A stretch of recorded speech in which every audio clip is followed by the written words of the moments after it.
Hello, guys. Nice to see you, hear you again. We are really happy to be together with Dominica, and we will cover today a really interesting subject, which is a big part of our life. Either we are conscious about this or not conscious, but this is in our life. I mean, the heavy metal, and it's not about the music, and the toxins, which are everywhere. And we will try to bring the light to you about where we can meet heavy metals and how the toxicity is affecting our body and how it's creating the pain in our body. So, hello, Dominica. How are you today? Hi everyone, hi Chris. Yes, I'm really well. I'm actually very excited about that topic because I think that the issue of heavy metals as well as parasites is usually underestimated and kind of pushed to the side, whereas it's something crucial that we should get ourselves tested, especially the heavy metals. And I remember when I did the test for heavy metals first time in my life, I was already fully plant-based, whole food plant-based, very conscious about health, about what I put inside my body, what I put on my body equally, and also how I feed my mind. When I got my test results, I was mortified. There were a few markers for the heavy metals, including aluminium, lead, mercury, and cadmium, that were out of the range. And now it's something that I don't really agree with, because how can heavy metals be within a range? I do understand that there is like the very low range when, let's say, they don't have much impact on our life, but we should be aware that even a little bit over time will build up, and we will cover different heavy metals in a second, and it will cause problems. So where I really like testing for heavy metals, I always explain my clients that even if something is within the green range, let's say, considered as safe, for something like heavy metals, there are no safe levels, full stop. So even if the test comes back and we are not in the, let's say, yellow or red range, but only within the green, we should still take steps and do the cleanse, heavy metal cleanse. So the test that is the most reliable is the hair mineral test. And those who, I guess, follow me or we are friends on Facebook, etc., you probably noticed that I talk about heavy metals probably a few times a month because I really want to bring the awareness to this very important subject. So that hair mineral test, why is it this test? First of all, it's not expensive. It's something around £100, something around 300 zlotys in Poland. If we have any people watching us from Poland, so you can Google it, hair mineral test, and it really has that unique ability to report back on heavy metals as well as essential minerals such as iron, zinc, potassium, etc. which makes hair analysis a very useful screening tool.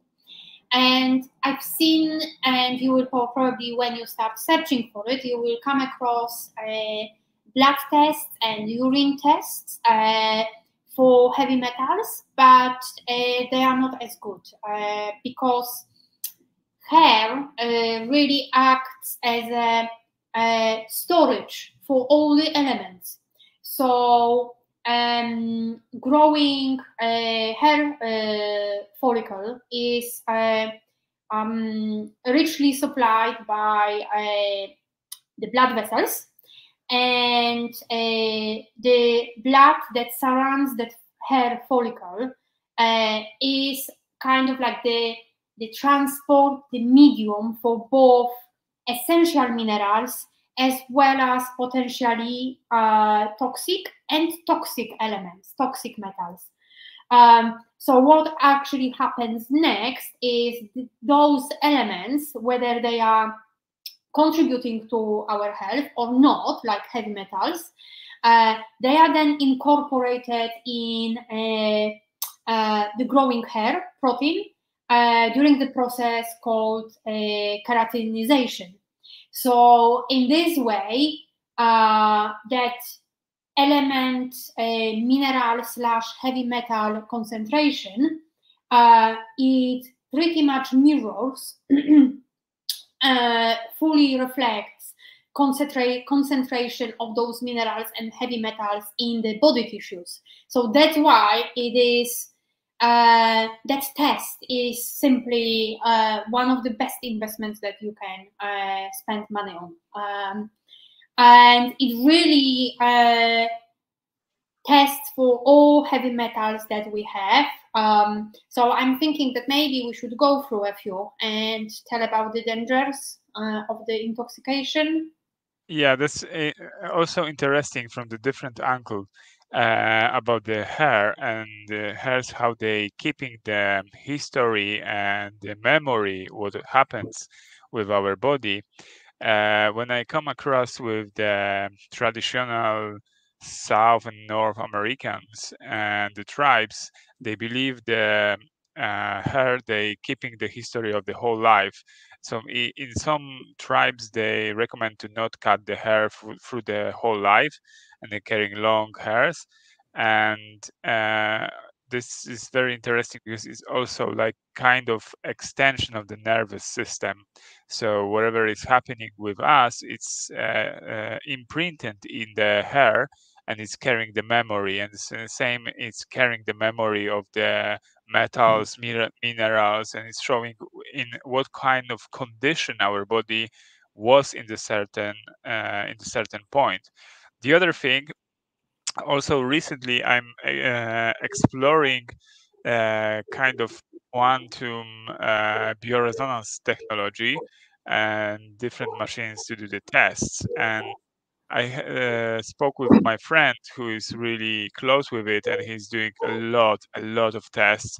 It's like 5,000 yearly, and he said to Mhm. me, "Oh, Chris, you know, I noticed, I don't know where it come from, but I noticed most of the people with the tendency to the headaches, they have a increased level of the Teflon in the test, and I'm not sure because in general most of people uh, have a increased level of the Teflon in this test. I'm not sure about this machine if it's working well, because when I see your test, you don't have as much Teflon. You have some, but this is much below the regular level where he is living in the area. I said Mhm. it's simple because the Teflon is coming from the desodorants and the stifts to block your vasculars and small knots of the lymphatic system Mhm. in so that's why you accumulating Teflon in the body. And he said, yeah, definitely that might be the issue. And we had a break and we spoke like month or a month and a half later, and he stopped to use it. And he said, based on my experience, level of the Teflon is go down drastically when I stop to use so-called, mainstream stifts, like don't maybe use the names, but with this Mhm. ship, which is most common in the advertisement. So yeah, that's the thing. So it's good to if we will go through the heavy metals and how they affecting our body. Yeah, so oh gosh, there are so many, but I will be quick and will focus on the most important things. And of course, you can Google as well as the sources of exposure, as well as signs and symptoms of intoxication, if you are particularly interested. But here I will just focus on the bigger picture. So one of the metals that comes very often on the test is arsenic, which is in the air pollution, but also in food, in meat, grains as well. And why meat and why grain? So basically, arsenic is an ingredient in many pesticide sprays. So the grain is sprayed, and it's getting processed for us in a form of flour or buckwheat or maize, corn. But at the same time, grain is fed to cattle, to cows, so they are exposed to it as well. Then arsenic is also present in some poultry antibiotics. So here I mean not only chickens that are mass produced, but also turkeys, ducks that are commercially grown, etc. Yeah. So this is something to be aware of as well. Then also in tobacco. So if you smoke, then you are exposing yourself to arsenic. In terms of the symptoms, arsenic.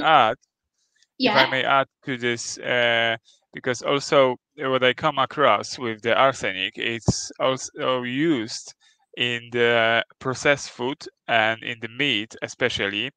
And I'm not sure if people are aware of that, but this meat is very often when we have the stand with the so-called fresh meat in the supermarket and it's not sold there, then they wash it in special fluid which contain arsenic because they want to let's say protect this meat from the flies. Mm-hmm.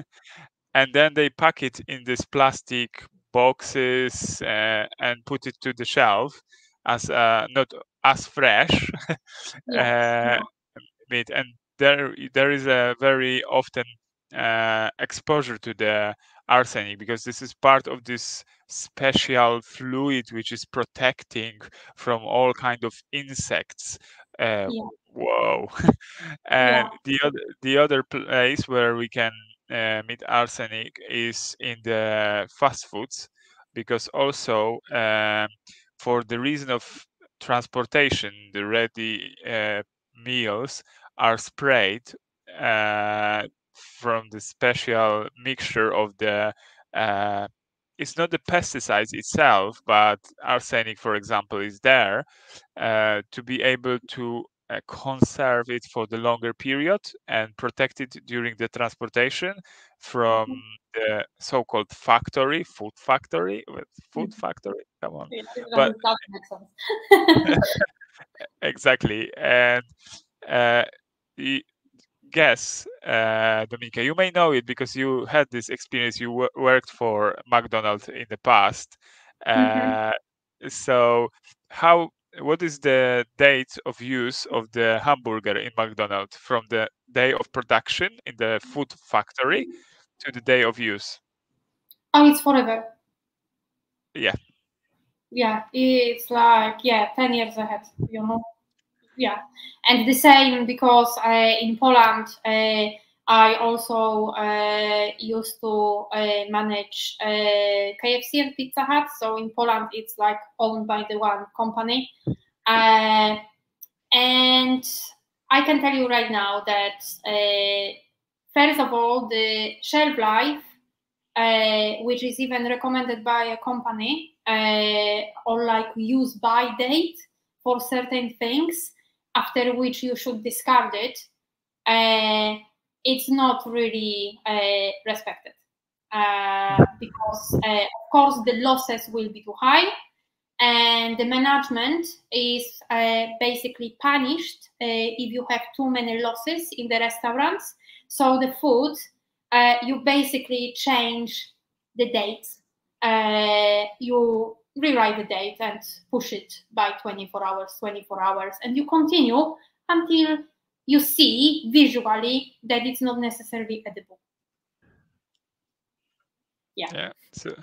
So this is why it's really wise to um, think twice when we want to choose the processed food and the fast foods, because it's really production. It's nothing to do with cooking and really making the food.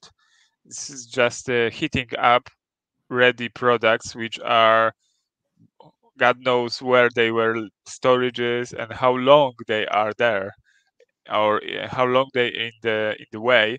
Um, Also, recently I came across with some map which showed that the meat from the cow meat was harvested in Argentina, Mhm.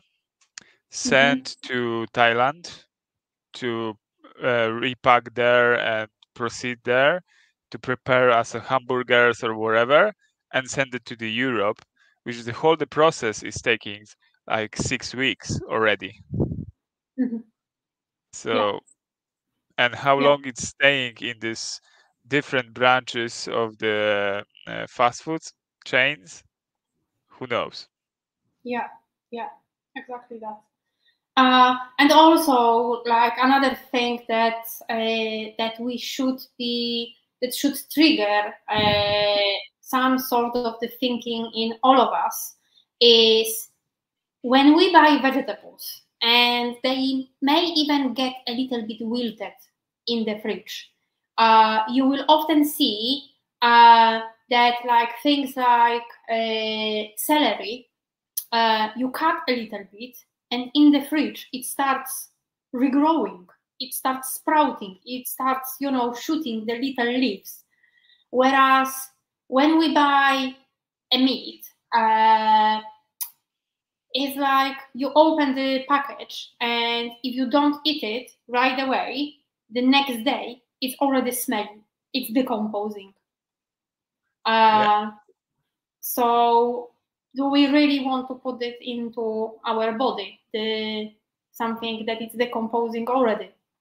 Because if not all those different liquid solutions where they soak that meat, etc., uh, it would have decomposed already long time ago. So yeah, that's you know, a little thought for you.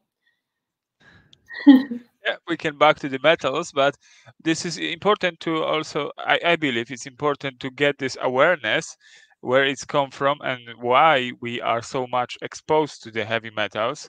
It's coming from the all the industry, which is focused not on feed us. No, no, no, no. It's focused only on the profit. Absolutely, yes. Yeah, yeah, That's the main focus there. Don't believe if you see the advertisement, they are focused on the feeding people, blah blah blah. If they will be focused, we will not have hunger on the world. So yeah, that's not the real idea there. There is only profit, which is uh, pushing the new solutions, how to keep this food from decomposing straight away and extend the date of use. But yeah, yeah, they are extending it, but it's not really extending our life. Yeah, it has a quite opposite effect. But so yeah, this is something to be, aware of and start thinking about it, about the choices that we make. But yeah, in terms of that arsenic, the symptom, probably the biggest one is really the garlic breath. Feeling like we've just eaten a raw garlic, even if we haven't had any garlic for a long period of time. So this is the first sign of arsenic toxicity. Then also remember that having arsenic in your body will contribute to your eyesight problems, because arsenic prevents vitamin A from absorption. So it will have the effect on our eyesight. And in terms of pain, I think the most common one are unexplained headaches, like pretty much every single day. So this is something to look at. And yeah, that's probably gonna be the biggest signs and symptoms of arsenic. Arsenic. That garlic breath is a massive one to be aware of. Especially when you cannot really explain having garlic breath because, of course, you haven't had any garlic. So that's something to think about. Then the next one that always comes on the test is lead. And lead is really a nasty one because in terms of the symptoms, it can produce lots of unexplained symptoms, including short-term memory loss, unexplained high blood pressure, even when our diet is relatively okay and shouldn't really contribute. Then pain in legs and hands as well, including tingling. It may start interrupting in our speech, so it may become kind of like slurred speech, as well as unexplained pain all over the body. So pretty much like fibromyalgic unexplained pain before we get diagnosed with fibromyalgia, which is again something that, okay, now they are diagnosing it, but fibromyalgia is something that our body is communicating to us that we have an inflammatory state on a large scale, and it's the way how our body is telling us to actually stop causing that inflammatory state, because that's purely our lifestyle and choices contributing to that inflammation. Yeah, exactly. Sorry for interrupt you, Dominica, but it's again about this quantum technology, and in general, with talking with a lot of physio, which are looking a little bit wider for the subject of the human health, and all of them they say fibromyalgia is undiagnosed lack of the vitamins and minerals in the body. Whenever they send someone to do the real check, like on the large scale, they see there are a significant disturbance in the levels of vitamins and minerals in the body, or there is at least a lot of toxins in the body. Either they are coming from the heavy metals, either they are coming from the parasites. That's the different story.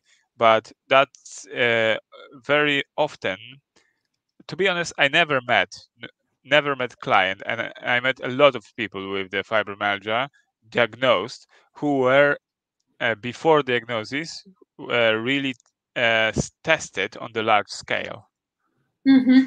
for the micro elements, for the vitamins, for the proteins, and whatever in the body. They were never tested. They are never Mm-hmm. tested. They just, based on the symptoms and the regularity of the symptoms, they are diagnosed with Yeah. fibromyalgia. But and Mm-hmm. yeah, it's the disease which is come out a few years ago, or maybe one decade Yeah. ago, to our vocabulary, and if we don't know what is happening, so we diagnose fibromyalgia, and that's it. Yeah. Yeah. Exactly that. And uh, you know, lots of my clients with fibromyalgia, they haven't been really healthy or had a healthy lifestyle before. So there were lots of contributing factors that caused that situation in the body, as the kind of like almost like ultimate representation of their dietary choices, lifestyle choices. Um, yeah, but it is like, seriously, they just look at the certain symptoms and how often they happen, and then without testing or anything, they just put this, the stamp. Yeah, Yeah, it's that situation where we like to put some label. It's yeah, labeled. It's labeled. Okay, we know. We don't know how to cure it, but we yeah, know you are sick. So feel good because we know you are sick on this. yeah, yeah. Um, yeah. So yeah, lead is really kind of prevalent in the tests. But where can we find lead? So basically, in all the old plumbing water pipes were often made from lead, and unfortunately, lots of households here have water still supplied in lead pipes. Then also our food, because lead is one of the main ingredients in insecticides. So here we would think about fruits mainly, like apples, pears, where they spray the fruit trees to prevent the insects from eating the fruit, really. So unless you are buying organic, then very likely, it's covered all in insecticides. It's also funny because you can find it when you go to the superstore, and sometimes it's so obvious. You see the apple which is shining like the sun, and if you had experience with the apple tree, I never saw shining apple on the apple tree, Well, but in the superstore there is even it's easy to see the thin layer of the spray which is used to cover and to defend it from any insects. But if we don't properly clean it, and it's not the mhm. cleaner you put it under the water and that's clean, it's not this Oh, no. way, then we eat in it. Yeah, exactly. And yeah, it is, especially in the supermarkets, there are those expectations that the apples, carrots, everything needs to be pretty. Like pretty, but in what, in what categories? Because fresh fruits and vegetables are pretty. We now call them certain supermarkets introduce something like wonky veggies. They are not wonky. That's how the vegetables grow. You know, that's how they look like in the real life. When you grow carrots, beetroots in your own garden, that's how they look like. They are different shapes, different sizes, and that's the beauty of it. And that's really a crisis on a large scale with what's happening right now, when the farmers, seriously, after harvesting the beetroots, for instance, they need to go through them all and choose the beetroots that are in the perfect shape for the supermarket, if the supermarket is buying from them. And everything that is, you know, out of that shape and size is discarded. So yeah, there was a program, I can't remember, a few years ago, where they actually talk about that food waste in the farming world. And I think it was somewhere near Kingsley, so either Norfolk or Cambridgeshire, but there was that farm that had to discard something like 50 tons of carrots because they weren't perfect. It's like unbelievable. Yeah. Unbelievable. It's difficult.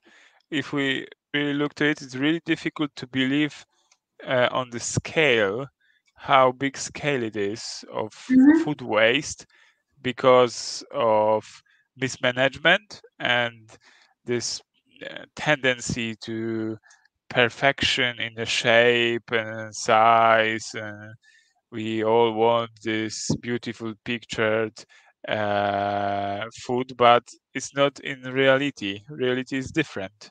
And mismanagement is causing a lot of food waste. That's why, as we said before, this is industry which is not about feed us, it's about the profits only. Yes, yeah, absolutely, yes. Yeah, but we still have a few more heavy metals to go. So I will jump onto cadmium, because I think cadmium and also the next one, in terms of the next one will be mercury, in terms of pain, are very crucial to focus on. So cadmium basically is, first of all, is present in cigarettes. And one cigarette contains, if I remember correctly, 4 micrograms of cadmium. It's in that tar, I think. Is it tar or something? Smoky substance, tar substance. I don't know how it's exactly how it is called exactly, but it's in the cigarettes. So any cigarette exposure, even if we stopped smoking years ago, to some extent, our body will, of course, is a amazing, amazing shell, amazing machine, really, that is trying to help us and trying to get rid of it as much as it can. So certain levels, probably after a few years, would be removed, but there still might be some residue left. Then all those people who live near the like the waste sites where the rubbish is being thrown, so some of them, they are hazardous. So if you are living, let's say, within a 5-mile radius, then you are also exposed to it. Then also those who are working in any kind of industrial plants, working with machine, working in the steel industry, things like that, then that's also important for you to have a look. Then in commercial paints, so like wall paint,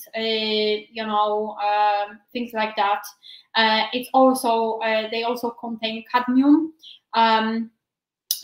What else? I think that would be the main ones. But in terms of the symptoms, it contributes to skeletal demineralization, which is ultimately the osteoporosis. So this is a big one. Then cadmium also prevents zinc from absorption. It can contribute to uric acid deposits in the body and gout. It also is another heavy metal that contributes to hypertension, and it also affects kidneys as well as the respiratory system, but predominantly kidneys, which can shrink now by 30% after a 5 year of exposure. So when we think about it, about the most common product where we can find cadmium, which is a cigarette, people who are smoking, are addicted to smoking and or smoked for many years, they should really, first of all, test it and get rid of all the cadmium residue that they may have in the body. But secondly, also look at the kidneys, focus on the kidney if necessary, if there are any issues, of course, kidney test and urine test. But also remember that kidneys in Chinese medicine are our batteries. And we often just don't even think about kidneys. We kind of take them for granted. Kidneys, oh my God, I have two, yeah. It's almost like that approach with some people, but I really like the Chinese approach to kidneys, that it's pretty much the most important organ in the body that likes to be kept warm. That's why in Eastern cultures, even when we look at the Japanese herbal medicine and natural medicine, naturopathy,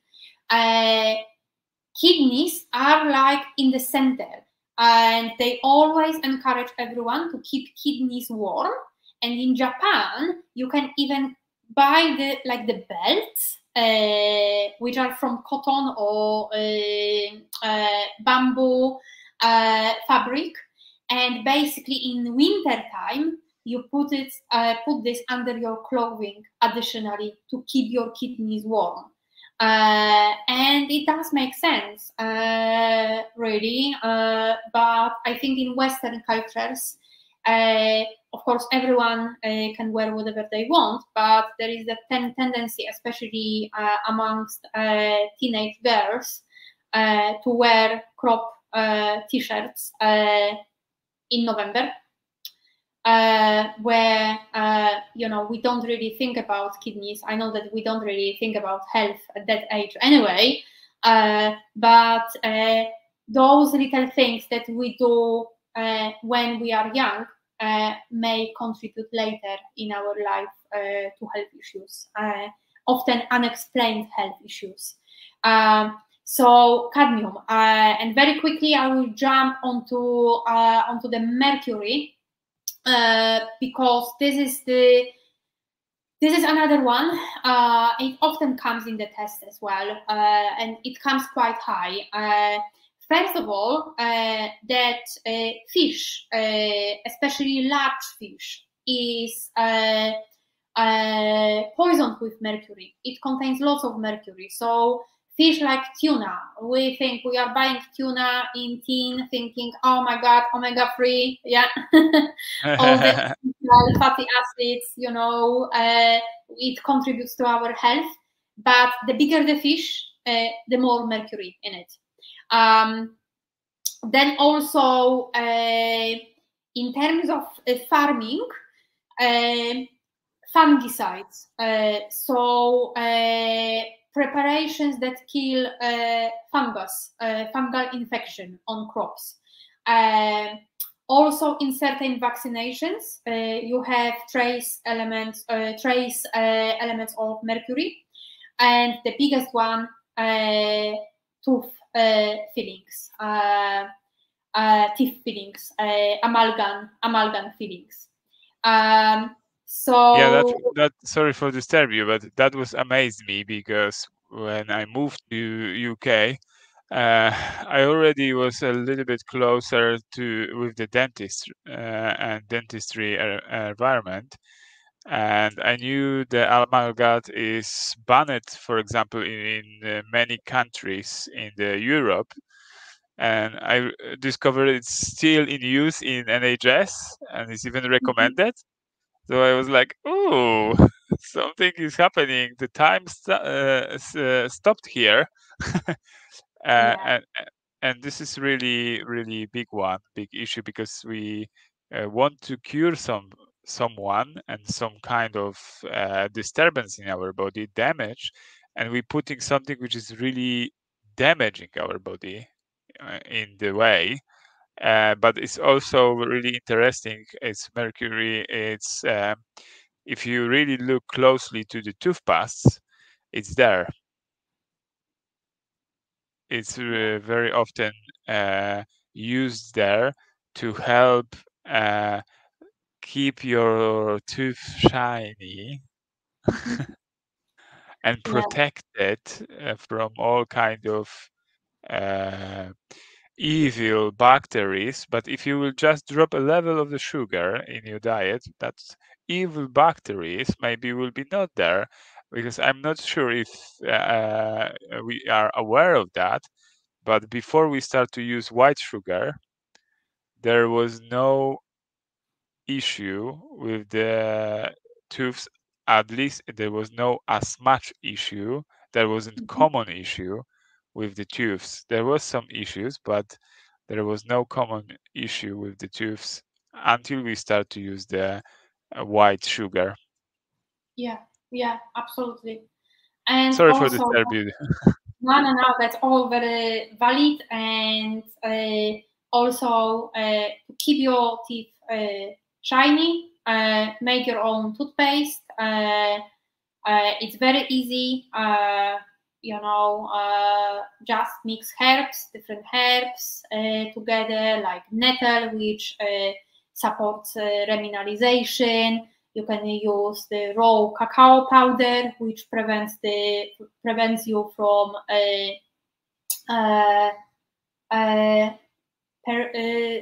periodontitis, I think, Yeah. or periodontal disease. I'm not sure the name.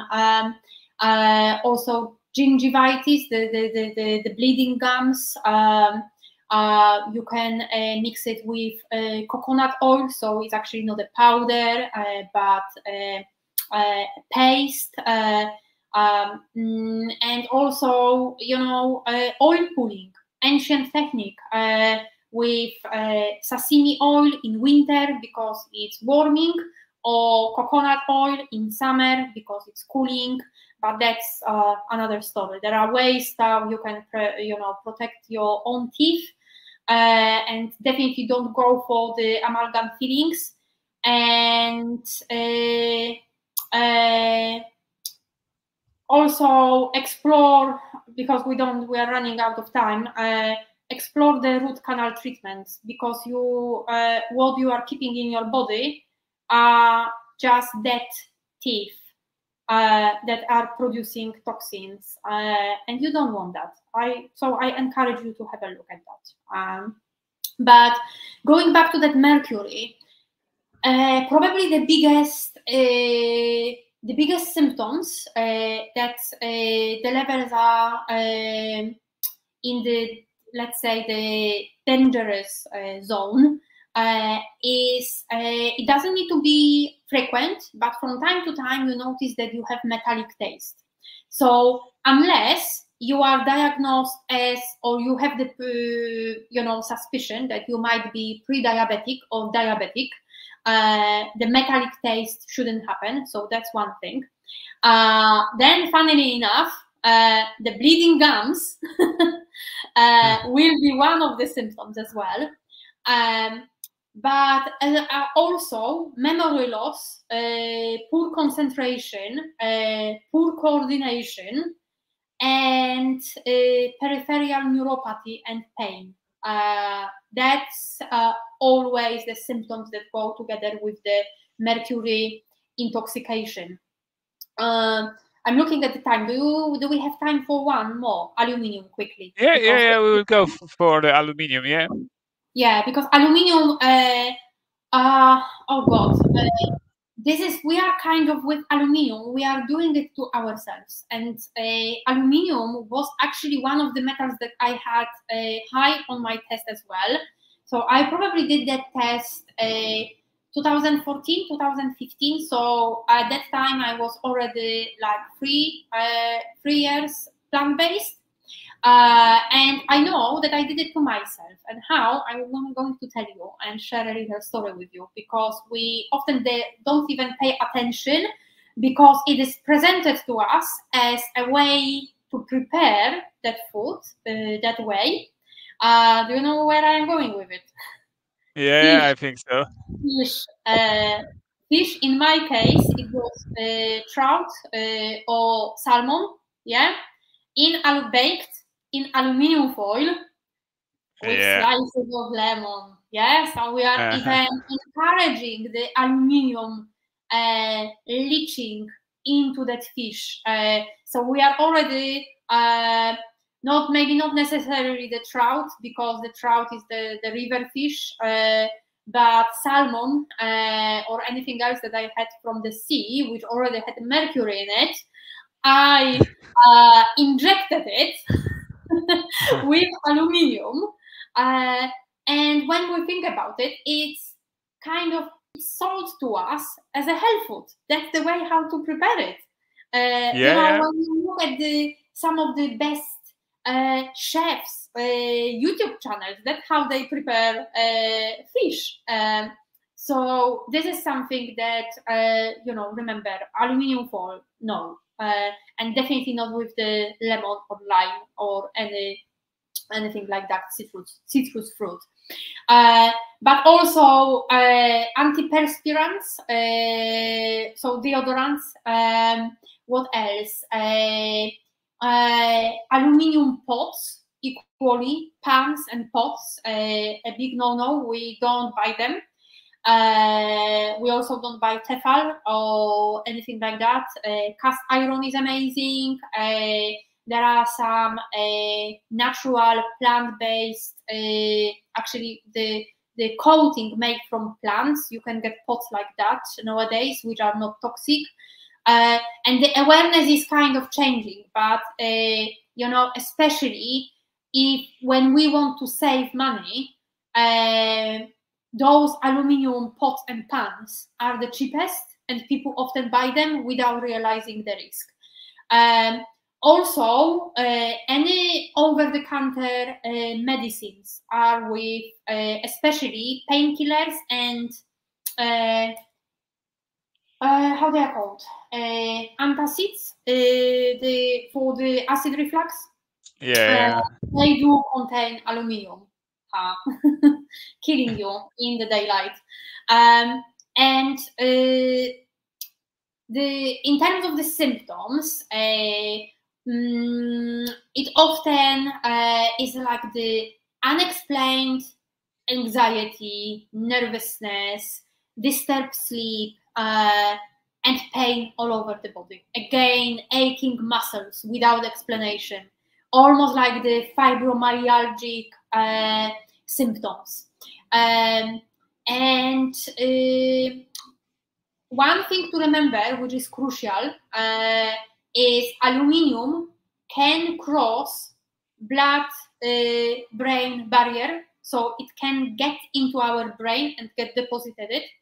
And also, it has no issues whatsoever in getting into placenta. So that's one.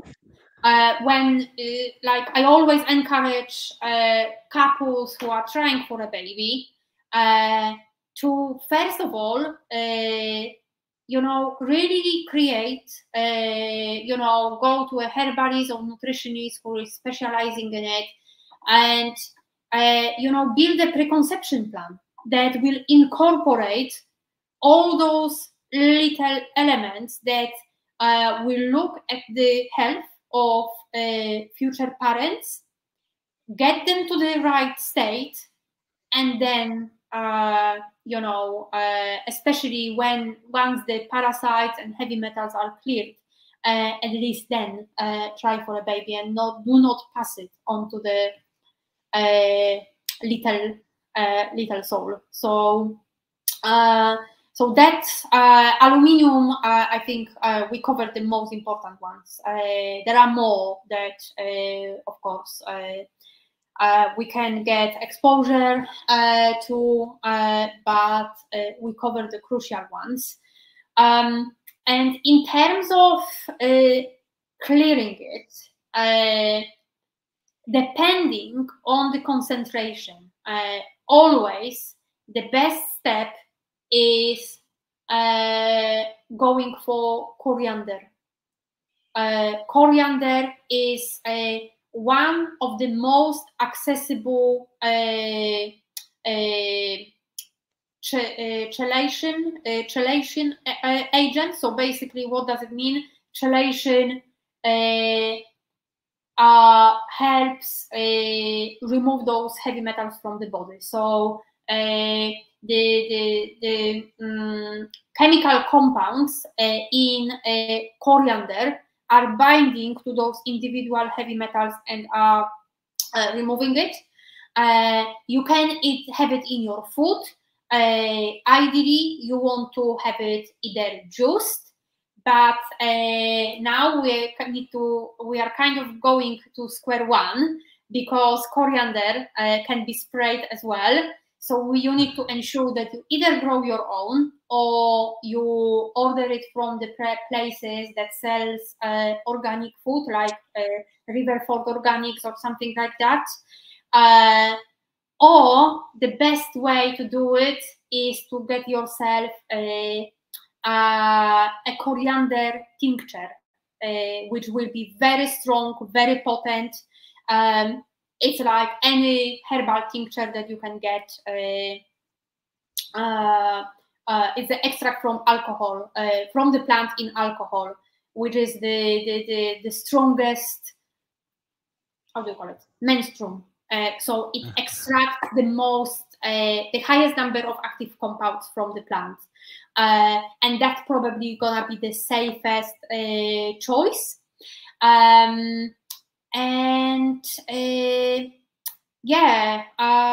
I think chlorella from the good source as well is another way. But as I said, from a good source, because there is lots of rubbish out there. Yeah. Okay. So thank you, Dominica, and thank you everyone for being with us, for listening. I hope it is helpful for you to get these insights and better understanding how we are on our own putting the heavy metals and toxins to our body, and then we're looking for some miracle healing. It's just the first thing, what I think, is to just stop to putting them into the body, and then to remove what is already compound there. But yeah, that is the big topic, which is avoided very often by many therapists and doctors, because I don't know, we don't talk in the industry enough about this, and there is no much awareness about the symptoms and the effects and where we getting it. And as you said about the cooking, it's funny story, because it's all the time it's still propose us, and it's like invite to our kitchen to use the aluminum foil for cooking. We had that few years ago, I think 6-7 years ago. We had that conversation with my wife, isn't it a little bit strange? There is a aluminium foil and we cooking on it, and we Mhm. expecting that will be healthy. Something was not matching for us, and we decided to, even though we didn't have as much knowledge back then about the aluminium and the effects of the aluminium for the body, but we decided to no, no, no, we would not go this way because it looks like a Yeah. little bit strange. And beside the topic, also I had a conversation with some guy who is a geologist, and he's researching the structure of the earth from the beginning, wherever they can dig, as deep as they can dig. And he said me, you know, Chris, in the next 1,000 years, when someone will dig in the earth and will try to check what was the life on the earth in our times here, we will be perceived as a culture of the plastic and aluminium. Mhm. Yeah. It's everywhere, microplastic, wherever it's, and aluminium is everywhere. And the other source, which is sold to us and we taking as a good thing, it's the cans. Mhm. We have it Yeah. everywhere in the cans, and all kind of drinks, soft drinks, beer, wherever there is lots of cans which contain this aluminum. And again, it's about the storage. They are in different temperatures from time to time. They need to be transported, and we need to understand that. And the transportation, for example, now when it's 30 or more in the degrees outside, it's like a 40 or 50 in the truck, so it's Mhm. already releasing the aluminum and tin to the contain wherever it's containing the Yeah. cans. So But and we also, yeah, sorry for interrupting. It just makes me think that certain fizzy drinks they contain citric acid, and yeah, they yeah. are in the area, so they don't even need a higher temperature. They just keep leaching all the time for whatever the shelf life is. Exactly, exactly. Okie dokie, guys. We can talk with Dominica many hours in one row, but we decided to keep a certain timing for our lives.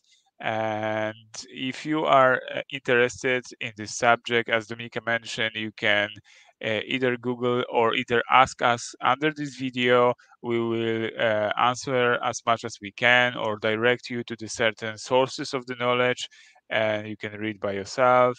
And if you are happy and you think that video is bringing something positive to you, please just give us thumb up and subscribe our channel. See you next time.